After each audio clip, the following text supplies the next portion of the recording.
अस्सलाम वालेकुम दोस्तों, कीअं आहियो? उमेद आहे सभु ठीकु हूंदा। दोस्तों अॼु हिन ड्रामे जे बारे में तव्हांखे ॿुधाए रहियो आहियां त हिन ड्रामे जा 3 सीज़न अची चुका आहिनि। हाणे अॻिते चोथों सीज़न ईंदो या न ईंदो, 3 सीज़न अञा हले पियो। टोटल हिन वीडियो में तव्हांखे ॿुधाइण वारो आहियां। सो सम्झी त विया हूंदो अॼु असां कहिड़े ड्रामे जे बारे में ज़िक्र करे रहिया आहियूं जेको हर वक़्तु हर सिंधीअ खे भली केतिरो बि मजबूर या केतिरो बि टेंशन या केतिरो बि माण्हू पंहिंजे मुंहं सां वेठो हुजे त हीअ ड्रामो जो को बि क्लिप वग़ैरह या हीअ ड्रामो असां ॾिसंदा आहियूं त बाक़ाइदे खिल माना हिकु इंसानु मुड़कंदो आहे, खिलंदो आहे ऐं बाक़ाइदे खिल बीहंदी न आहे। सो अॼु हिन ड्रामे जे बारे में तव्हांखे ॿुधाए रहिया आहियूं। हीअ ड्रामो कहिड़ो आहे? हिन ड्रामे जो नालो मस्करनि जो ॻोठु आहे। जीअं त हीअ ड्रामो 2017 में आयल हुयो पहिरियों सीज़न।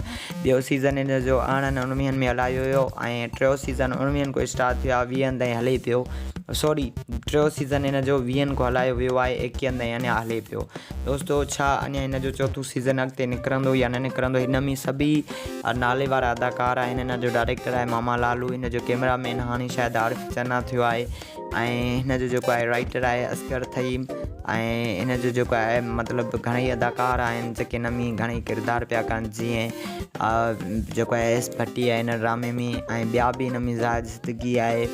तक़रीबन हिन में सिंध जा वॾा वॾा अदाकार आहिनि। शबीरा चन्न आहे ऐं मवाली आहे ऐं अलाह बचायो आहे ऐं ॿिया बि खोड़ सारा हिन ड्रामे में एक्टर आहिनि। दोस्तों छा हिन ड्रामे जो चोथों सीज़न अचणु घुरिजे या न अचणु घुरिजे? तव्हांजी नज़र में तव्हांखे छा थो लॻे या तव्हां छा था चाहियो त हिन जो चोथों सीज़न अचे या न अचे? जेकी बि अव्हांजी डिमांड हुजे त उहो ॿुधाईंदा। ऐं दोस्तों हिकु अर्ज़ु आहे अव्हांखे त असांजे चैनल ते पहिरियों दफ़ो आया आहियो त महिरबानी करे असांजे हिन चैनल खे ज़रूरु सब्सक्राइब कंदा, लाइक कंदा, कमेंट कंदा ऐं असांजे चैनल खे सब्सक्राइब उन लाइ त चऊं कयो ताकी असांजो हर वीडियो अव्हांखे मिलंदो रहे।